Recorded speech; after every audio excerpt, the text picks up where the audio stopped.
Assalamualaikum warahmatullahi wabarakatuh. Ketemu lagi bersama saya Pak De Rashid. Kali ini Pak De akan memberikan tutorial cara mengikir gergaji yang benar ya. Teknik mengikir gergaji yang benar supaya hasilnya gergaji kita itu tajam ya. Kenapa Pak De bisa ya? Karena dulu pada dasarnya Pak De tukang kayu ya. Jadi pekerjaan mengikir itu harus bisa. Jadi untuk mengikir gergaji itu tidak susah asal kita tahu tekniknya ya. Baik itu untuk kayu kering ya maupun kayu basah ya. Ini kebetulan Pak De juga di rumah itu buka servis ngikir mata gergaji ya. Seperti ini nih. Nah ini nih mata gergajinya udah pada punya anak ya, ini pada punya anak, ada juga yang punya cucungnya, ada juga sudah bercucung ya. Kemudian ini sama ini nih ya, sudah beranak dan sudah bercucung. Sedangkan yang ini matanya gede-gede ya, kayak mata ikan hiu, mata gigi ikan hiu ya. Nah untuk tutorial nanti Pak De menggunakan ini ya. Langkah pertamanya bagaimana? Langkah pertamanya kita langsung aja. Ini kita lihat dulu ini kita lihat ya. Rata tidak. Nah kalau tidak rata ini harus kita gosok pakai batu asa. Kita gosok kayak gitu ya, kita gosok sampai lurus. Kenapa harus digosok?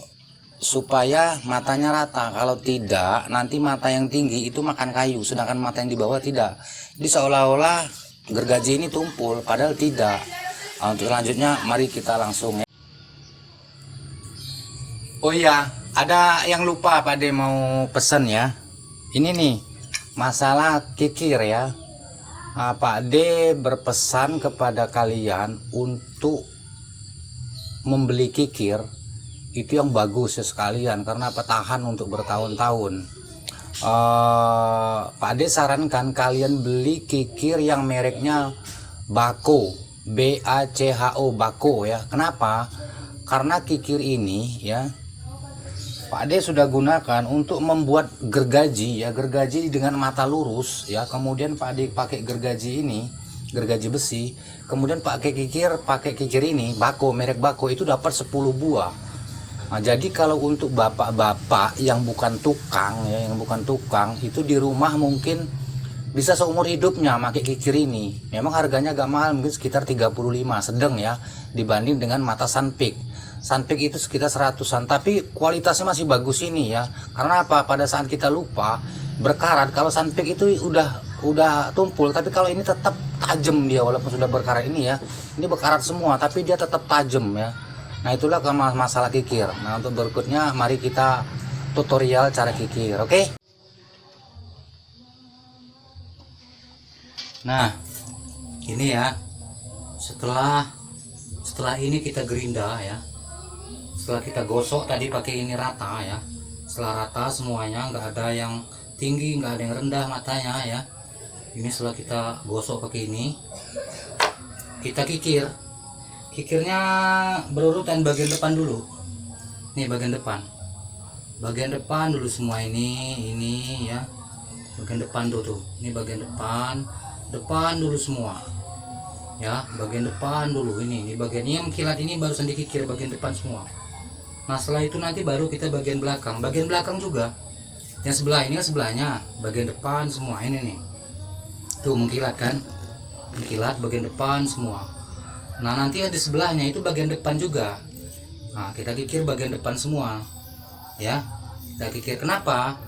Supaya dia tidak melengkung nanti itu, supaya dia tidak melengkung. Di sini kan kalau langsung bagian depan kiri kanannya, ini bagian depan nanti dia akan melengkung ya. Kita harus nyetel mata lagi. Nah kalau kayak gini enggak ya, kita teruskan dulu ya. Nah sekarang kita lihat kan, nah ini nih kan bagian depan semua dulu ya. Begitupun dengan di sebelahnya, ini bagian depan semua dulu, bagian depan semua ya. Nah setelah itu baru kita balas bagian belakang daripada mata ini ya, kita kikir bagian belakangnya.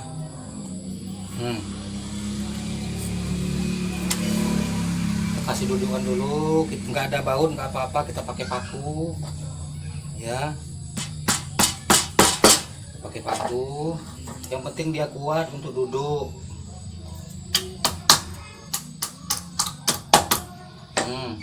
Ya nih, mungkin orang bingung kok Pak Ade kayak gini, kresek. Nah ini bagian belakang.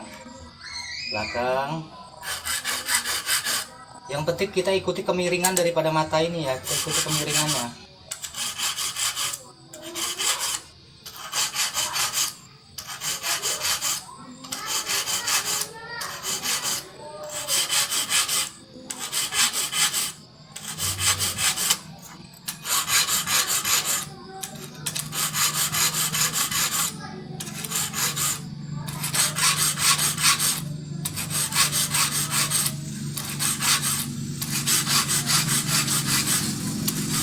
Mata itu punya kemiringan, jadi kita ikuti aja kemiringan dari matanya.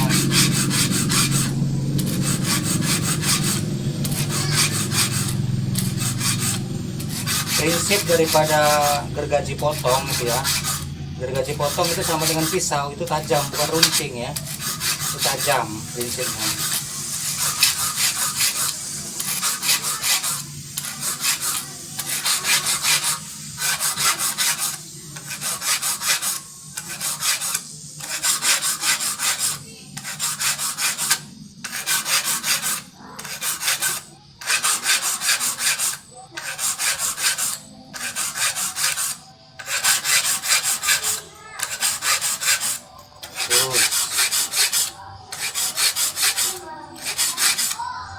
Kalau kayak gini dia nggak bakal bengkok itunya, gergajinya, karena kalau bengkok kita mesti setel lagi.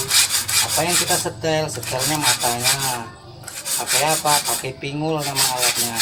Tapi kalau kayak gini mudah-mudahan dia nggak bengkok gergajinya, jadi makan itu bisa lurus, nggak lari-lari ya. Nah ini bagian sebelahnya lagi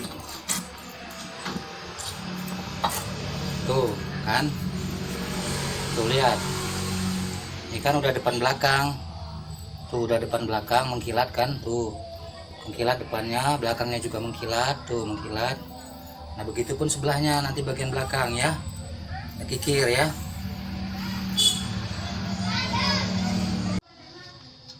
Nah sekarang udah semua ya, ini bagian depan sudah dikikir semua. Bagian belakangnya juga, ini bagian belakangnya ya kita kikir. Begitupun di sebelahnya, ini depan belakang, depannya ini bagian. Nah udah kita kikir semua, dan ternyata hasilnya lurus. Nah setelah ini apa? Setelah kita kikir baru kita amplas ya, kita amplas.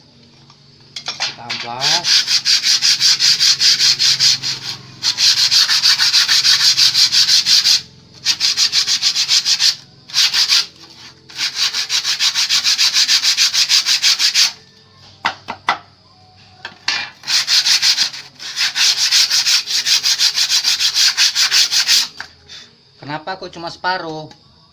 Ya karena matanya yang normal ini cuma separuh ya. Ini udah nggak normal. Kalau ini mau normal, ini kita gerinda lagi.